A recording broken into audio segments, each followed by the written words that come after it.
old, original 110 amp. Got the Reman 135 amp, I believe, but even just look at the size difference. Yes, please. There's I found the first video I looked up how to pull the belt. There's a tab on the bottom of the tensioner pulley. The guy said you just pull the belt, and then there's a little tab, locking tab on the pulley.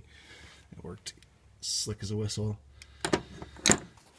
Pull the belt up and then push the tab up, which I'll take the convenience of that. I'll trade for the annoying part of these little snippy snappies that you have to pry open, I guess, and obviously it's been hard on it. Glue that. But I'll take that annoying removal for this convenience, I guess.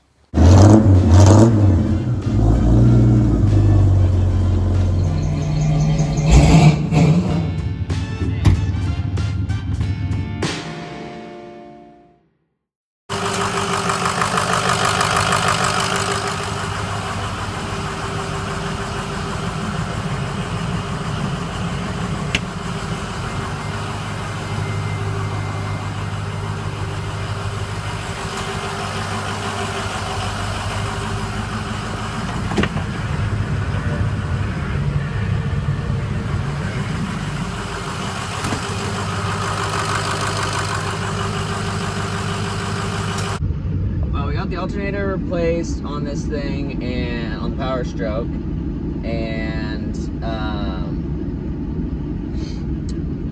voltage is all up, much happier, which just seemed good, and it seemed like it was running better.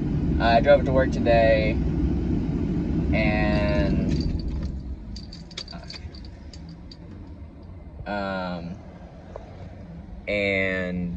I got it. Dang it. Got it to work and it ran fine, and then I got starting to come home and it did the same thing it did a while back when it started chug-a-lug-a-lugging on my way back, and then I overboosted it and blew the turbo intake off. I didn't overboost it. I did roll in to kind of the side of the road, and then some guys just helped me push it onto the side street that I almost made it to. So now I'm gonna clear out rotations on the compy, see what that does. And I don't know if you can see it, but I'll turn the ignition off. Alright. Turn the ignition on, but don't start the engine. Guys, I'll think this, it's the exact same thing, and the only fault I have is a cylinder 1 contribution still, which we did swap cylinder 1, cylinder 3 injectors, so that makes me think it's not the injector 1, but that's not helpful. So something with the wiring in injector 1 maybe, or what, I don't know. But the voltage is all good, the FICM voltage is all good, the input voltage is all well over 13, which is good. The alternator now is running at 13.75 or so, which is pretty good, so, I don't know. Well, so I let it sit for a little while, started it back up, ran a little rough still, so I turned it back off and let it sit a little longer, and then I decided to let it to go for it, even though it's still running a little rough. And then I got on the road and it was running pretty good. It's a little vibey here and there, but now I'm on the highway speed out of town and it's doing great. Downshifted, it's not vibing anymore. So I don't know, there's something specific about that scenario. It's the exact same symptoms in the exact same spot as when I blew the intake boot off. Going through town at like 25 and then going to climb a bridge to get out of town, going up to 35, chugga-lugga-lugga, not accelerating, misfiring, getting real unhappy, and then dying. So something about that is a thing. And then I let it sit both times and for a while, and then it started back up, and then it drove highway fine. So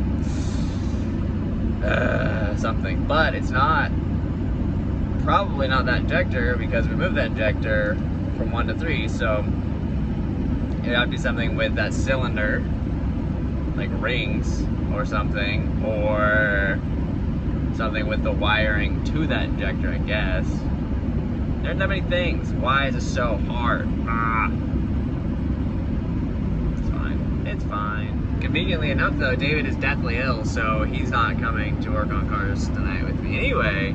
So I'm late getting home, but you know, I'm just working on the Powerstroke on my own. So, you know, all part of the schedule, I guess. But I'm not holding anybody much up other than myself and dinner. Well. Alright, well, I just started back up after eating dinner, and the main voltage was down a little bit, and it's still under 12 and 13, which is weird because I guess the fan's on, but lights are off. I jumped up a little bit. But for a minute there while I was warming up, and the glow plugs were off because there's a glow plug coil time. So that's a big draw. But when that was off already, the Ficum logic power and vehicle power from ignition switch were both like 11.5 and 12, which that's interesting that those were going low. Voltage supply is up. So I don't know if it makes sense that it would take a few minutes or I don't know, I guess a minute to get up to actual full juice, but now they're at 13.5, so that seems better. Squirty squirt. What is that? Is that just a plug? There's a plug down there for checking fuel pressure. Plugger. Slapper that there, tester in there. We'll see if we have good baseline and fuel pressure. I also need to double check we did the blue spring upgrade, which is a common upgrade up in there. There's a blue spring, and it has more springage. As I've always said, if one gauge is good, 2 gauges is better. A little lower than the compressor gauge, slightly. But it's up there, close to it. Weird. Yeah, they're pretty close. So we're double checking that these work with air compressor pressure, because on the truck, this one, which is apparently less trustworthy because it was stuck and stuff, was reading 48 or something like that, and that one was only reading 15. So for some reason they're reading different, which is confusing. Because right now on the shop air they're reading the same. So we may have low base fuel pressure, which would be renegotiate with the with the automotive gods. And then in the meantime, I'm gonna pull the blue spring cover off and see if we got the actual spring. Under this here little funky shaped guy, where there's fuel rail comes in, that's where there's a spring that's something with fuel pressure. So we're pulling that off. That bolt's in the way of our double clampy thing here, so I'm gonna pull that out so we can get our double clampy around. Me and my brother both looked at these fuel line here, and we're both like, oh, that's definitely a 17. And then so I got 17. I was like, oh, too small. And then we got, it must be a 19 then. Too small also. It was a 21. We were way off. We don't know what we're talking about. Apparently our calibrated eyes are broken. Alright, well, we thought better of it because we couldn't get the fuel line off. So we put those screws back on. I'm gonna leave that for now and double check receipts and see if we actually have receipts on doing the blue spring upgrade, and then try to figure out getting the fuel adapters into there and do the testing that way. And double checker, and yeah, do that every day. Well, we started back up, runs okay. It seems like it's a little stumbly if I rev it up, which we may or may not have kinked the hard line, or it may have already been kinked of the fuel coming in there. But now I'm doing the self-test thingy here, just for funsies, see if it counts anything good, because we got the program we should use. Alright, well, you know, the Powerstroke does look pretty nice in the shop. Fills it up nicely, looks tough and mean, but we're gonna let it sleep here overnight, mess with it tomorrow and get it sorted out. I really need to clean the inside of this too, because it's kind of gross in there. There's some goldfish behind the back seat that are kind of moldy. Ew, gross, but that's okay, that's all right, it's fine.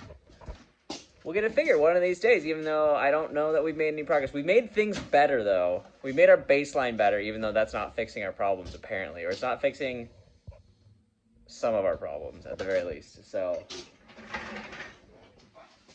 I guess the overall is better. It's all progress. It's all progress, but although if we don't, yeah, we're ruling out things and we're making the baseline better. So, it's all good. It's all good. As long as we fix it. I guess if we don't ever fix it, then it's not all good, and then it was a waste of time and money. That's fine. We just rip the engine out in the end, just give up, and put a Cummins in it, like everyone else does. And just Cummins swaps and make it a Fummins. Because Ford has good ball joints, and Dodges have Cummins in them, which are good engines. Put them together, and you have a good truck. You have good ball joints, and you have a good engine. Big brain. No, I'm just kidding. We'll get it sorted. It'd just be nice if it was the easy option, like it was on the Firebird, with you just scratch, poke a hole, and blow it out, and then it's fine. This one is not that easy. GMC got a bath today. Got vacuumed out, I think. Got a trip permit on its way for this. Start driving this to work hopefully next week and get some miles on it and make sure it's feeling happy and good. Oh yeah, good big block. Needs batteries too.